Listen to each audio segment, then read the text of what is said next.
Well, you pull out and you shoot 4 times. Yeah, the gun jammed.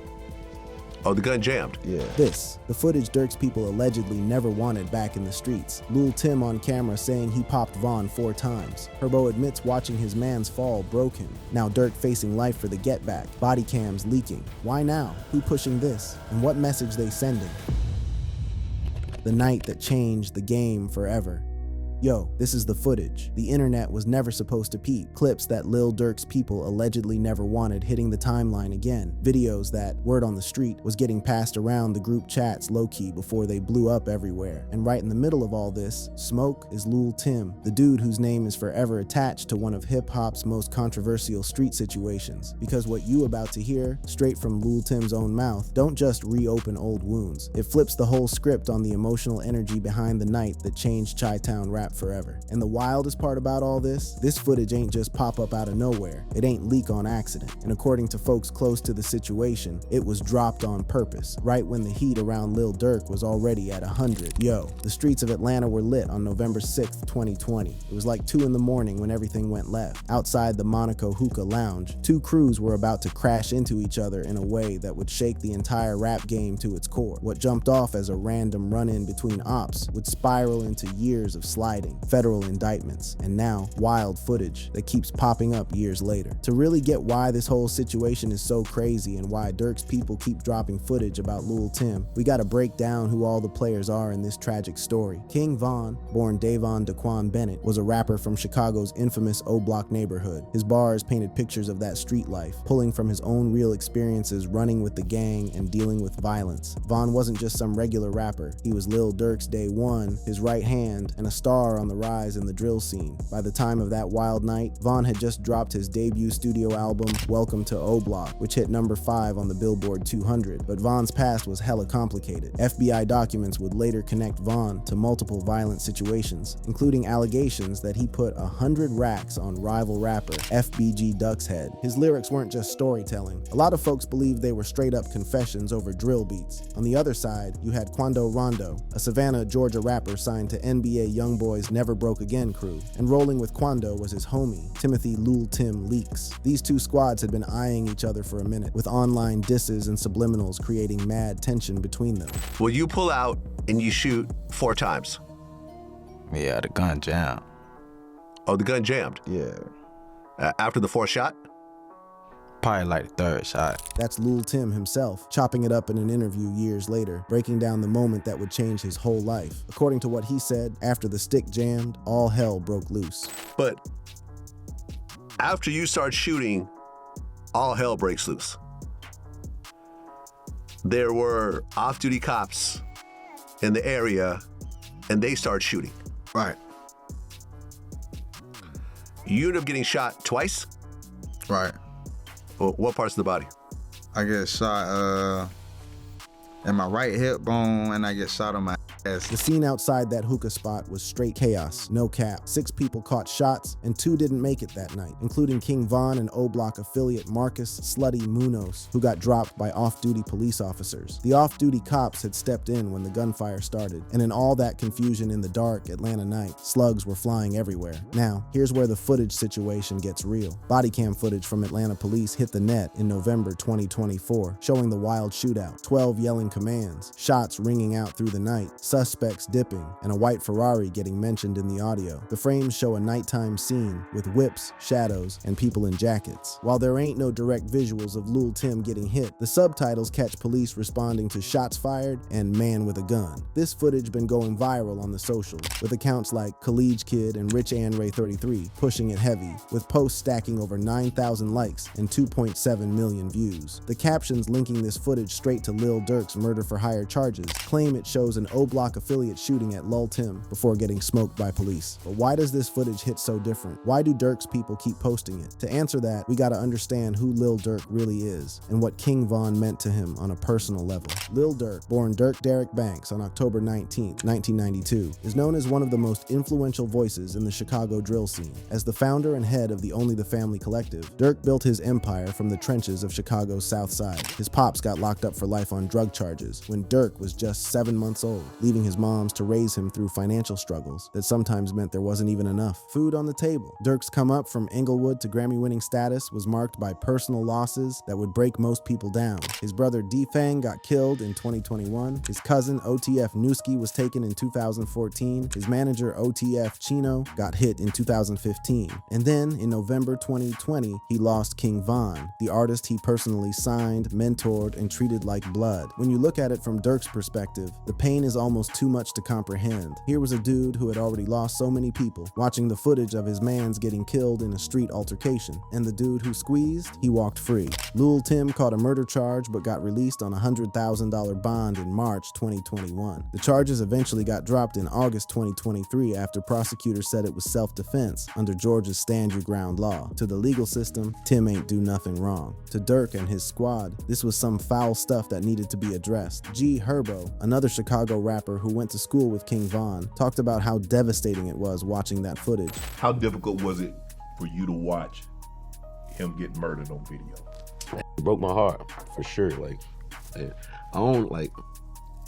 don't really be like emotional for real. Like, I'm so numb to death. I'm not a stranger to it because I've been experiencing it my whole life. But like when he died and seeing that like it really like, you know, I'm getting emotional right now thinking about it. That raw emotion, the anger, the grief, the feeling of being helpless helps explain why footage about Lil Tim keeps getting posted by Durk's affiliates and fan pages. Every share is a reminder. Every post is a statement. This beef ain't over, not even close.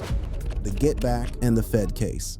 The streets got a long memory, you feel me? In the world Lil Durk comes from, debts always get paid. What the legal system called self-defense, the streets called smoke that needed to be returned. And according to federal prosecutors, that return came with bodies. On August 19th, 2022, 5 masked shooters lit up a gas station near Beverly Center in Los Angeles, letting off 18 or more rounds at Quando Rondo's whip. The target was Quando Rondo himself. Get back for what happened to King Von almost 2 years before. But Quando didn't catch none. Instead, the bullets found his cousin, Xavier Lul Pab Robinson, who got killed in the hit. Surveillance footage of this whole thing has been posted everywhere online. YouTube channels like Rap Daily been uploading videos with titles like "New footage of Lil Durk killing Quando Rondo's homie." The footage shows the shooters pulling up and then bouncing from the scene, a missed hit that would end up being the main piece of a massive federal case. On October 24th, 2024, Lil Durk got booked in Broward County, Florida on federal charges of conspiracy to commit murder for hire, using interstate facilities for murder for hire resulting in death, and having a machine gun during a violent crime. 5 OTF members, Kayvon Grant, DeAndre Wilson, Keith Jones, David Lindsay, and Asa Houston, got indicted right alongside him. The federal complaint paints a wild picture, no cap. Prosecutors saying Durk funded the hit using OTF bread, including flights from Chicago to San Diego and Los Angeles, hotel rooms, and straps. They claim Durk put a bounty on Quando Rondo, seeing it as necessary payback for Von getting killed. Lil Zay Osama, another Chicago rapper, talked about how he felt when Durk got knocked. How'd you feel when Durk got locked up, though? I ain't gonna lie, Durk a good bro. You feel me? A cool, smooth bro. Take care of his people, folks. So, you feel me? It's just like one of them things like, damn, bro. I hope bro come from under that, you know what I'm saying? I can't imagine how he feel right now being at the top right now, like, and to go in, like, in that moment, like, that, like, you know?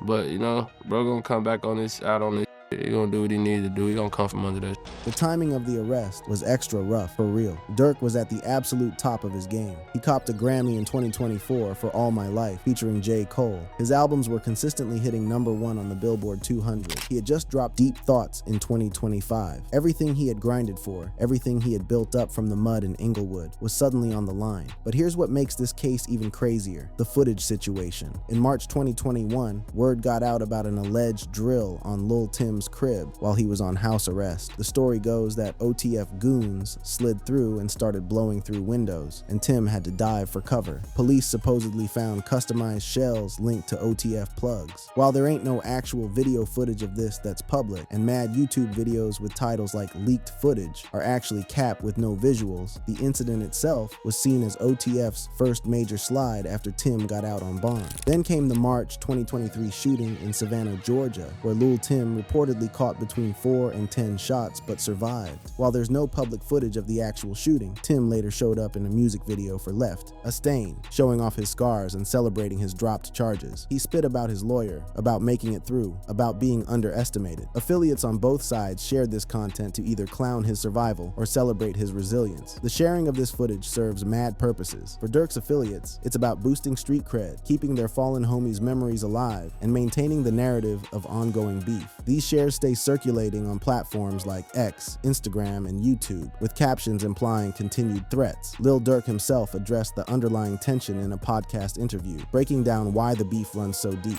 No, listen. The whole situation that happened Listen, man, with Quando. How we live and how we go by our and I'm speaking for the whole Chicago. You ain't there. Shut the fuck up. You weren't there. So you made a diss and said something about Von. That's why I don't with you. You ain't did.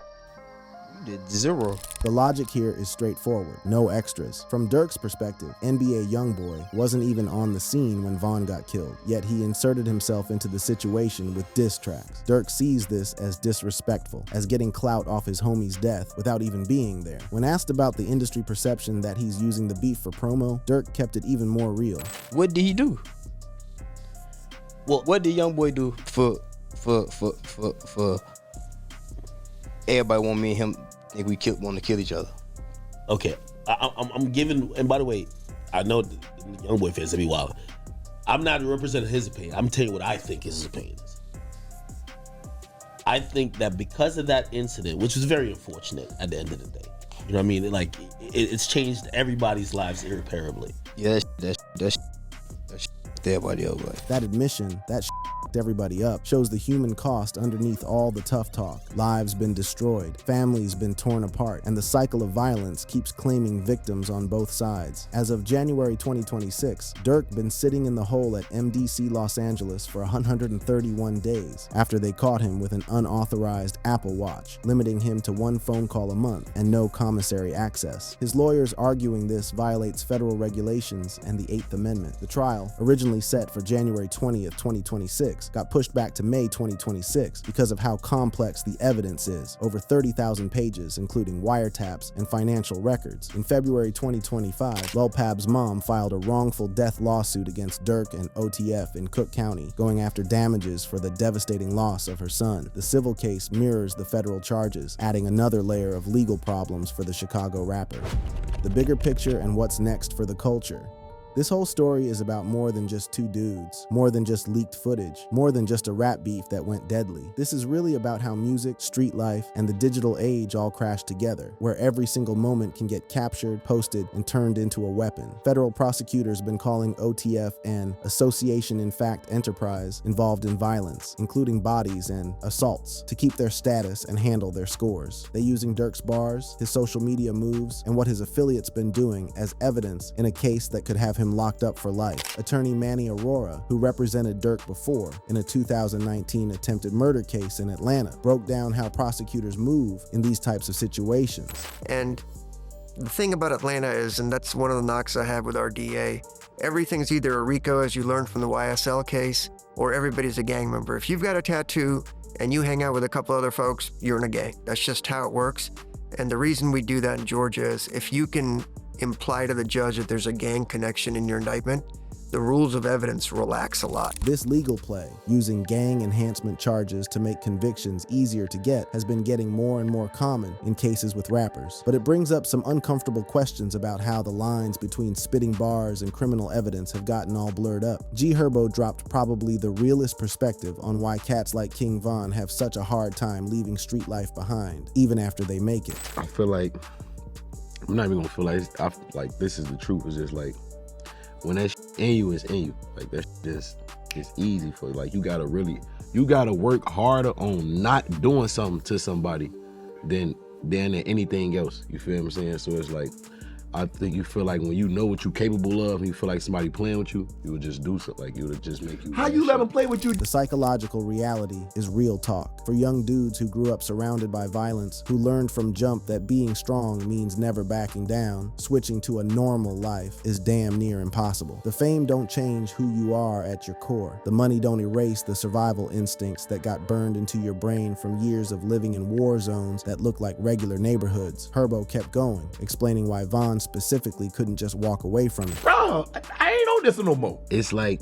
it take a little minute to adjust though. Okay. It's not like a snap of a finger. Okay. Like Von wasn't a millionaire for years. Right. You know what I'm saying? Like he was fresh still trying to and stack. coming out the streets. You know what I'm saying? Like Yeah. he getting his money, he doing what he doing, but it take you a long time to really process that this is my life. Right. You feel what I'm saying? So it's like naturally he really still a street. So he gonna react like how a street react. That breakdown cut straight to the heart of this tragedy. King Von had only been eating for about 2 years when he got killed. He ain't have time to adjust, to process that he could actually escape the life that made him who he was. So when confrontation came, he reacted the only way he knew how, and it cost him everything. As for the ongoing sharing of footage, the pattern serves mad purposes in the digital age. For OTF affiliates and fan pages, every share of footage related to Lul Tim or the King Von shooting is a reminder that the beef ain't over, a flex of street cred, a form of psychological warfare, a way to keep their fallen homies' memories alive. Recent updates as of January 2026 show that Durk's trial got pushed to May 4, 2026, with a pretrial conference set for April 13th. Prosecutors planning to call cooperating witnesses, a reality that has OTF affiliates sharing footage and making posts about rats with increasing frequency. Durk's mom has publicly said that fewer and fewer people been showing up to support him at each court date. His wife, India Royale, keeps pulling up, but the dwindling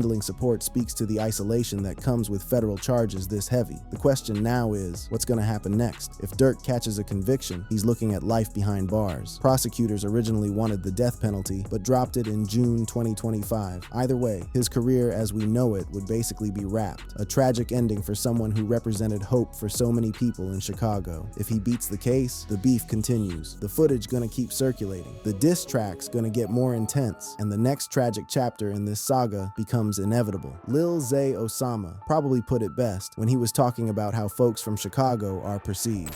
But you know, certain people from Iraq, like, they think out of town be put, like they think out of town they take, you know, it's killers everywhere. You feel what I'm saying? Yeah. You be thinking like, man, we'll do the same thing, bro. You feel what I'm saying? But that's crazy, bro. The footage that they keep posting ain't just content, it's evidence of a wound that won't heal. Every body cam clip, every surveillance video, every social media post about Lul Tim is a digital scar marking a conflict that has consumed lives, destroyed families, and now threatens to end the career of one of hip-hop's biggest stars. At the end of the day, this story is a mirror reflecting the darker corners of American culture back at us. It shows how trauma creates more trauma, how violence leads to more violence, and how even success and racks can't break cycles that been spinning for generations. The footage gonna keep getting shared, the comments gonna keep flooding in, and somewhere, young cats are watching all of this go down, learning lessons that nobody should have to learn. That's the real tragedy here. It ain't just about Durk or Von or Tim. It's about all the young people who peep this story and take in its message, that beef never dies, that loyalty demands blood, and that the only way out of the streets is in a casket or a cell. Maybe, just maybe, this story can serve as a warning instead of a blueprint. But looking at the comments under every piece of footage, seeing the way fans celebrate violence and mock the dead, it's hard to be optimistic about that. The clock is ticking toward May 2026. The trial is coming, and the footage keeps circulating. What happens next? We're gonna have to wait and see. Thank you for watching. If you enjoyed watching this video, click on one of the boxes playing on your screen to watch more similar content.